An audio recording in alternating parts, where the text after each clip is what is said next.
بسم اللہ الرحمن الرحیم۔ ایک دوسرا طریقہ بھی ہے جس سے آپ کسی کام کو ہمیشہ ہمیشہ کر سکتے ہیں، گناہ چھوڑ دیجئے۔ عبداللہ ابن مسعود رضی اللہ تعالی عنہ، ان سے کہا گیا ما نستطيع قیام اللیل، تہجدیں پڑھتے تھے اب چھوٹ گئیں۔ قال ابعدتکم ذنوبکم، سوچ لو اللہ نے تمہارے گناہوں کی وجہ سے تمہیں تہجدوں سے محروم کیا ہے۔ رسول اللہ صلی اللہ علیہ وسلم نے اس لیے فرمایا تھا ان العبد لیذنب الذنب فیحرم به قیام اللیل، بندہ گناہ کرتا ہے اللہ اسے تہجد سے محروم کر دیتے ہیں، کیونکہ تہجد کی معمولی عمل نہیں ہے۔ اعجزنا قیام اللیل قال قیدتکم خطایاکم، کچھ لوگ آئے اور کہنے لگے تہجد نہیں پڑھی جاتی، چاہت کے باوجود نہیں پڑھی جاتی۔ کہا بیڑیاں ڈال دی ہیں تمہارے گناہوں نے۔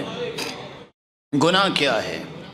کچھ گناہ ظاہری ہوتے ہیں، کچھ باطنی ہوتے ہیں۔ ظاہری گناہوں سے انسان رک جاتا ہے، حرام نہیں کھاتا، چوری ڈکیتی نہیں کرتا۔ جس طرح یہ بڑے بڑے گناہ ہیں، وہاں باطنی گناہ بھی بڑے ہیں۔ کسی کی نیت پہ شک کرنا، کسی کے بارے میں تجسس کرنا، کسی کے بارے میں مستقل بدگمانی کا شکار رہنا، اتنے بڑے گناہ ہیں اللہ تہجد سے محروم کر دیتے ہیں۔ سفیان ثوری رحمہ اللہ بیان کرتے ہیں حرمت قیام اللیل 5 اشہر بذنب اذنبت، 5 مہینے گزر گئے، میں کوشش بھی کرتا، مجھ سے تہجد نہیں پڑھی جاتی تھی، میں ایک گناہ کر بیٹھا۔ پوچھا گناہ کیا کیا؟ قال رأيت رجلا يبكي فقلت في نفسي هذا مرائن،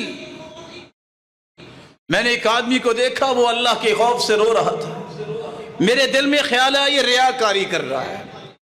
یہ میں اس کی نیت کو تو نہیں جانتا تھا، اس دل کے خیال کی وجہ سے اللہ نے مجھے 5 مہینے تہجد سے محروم کر دیا۔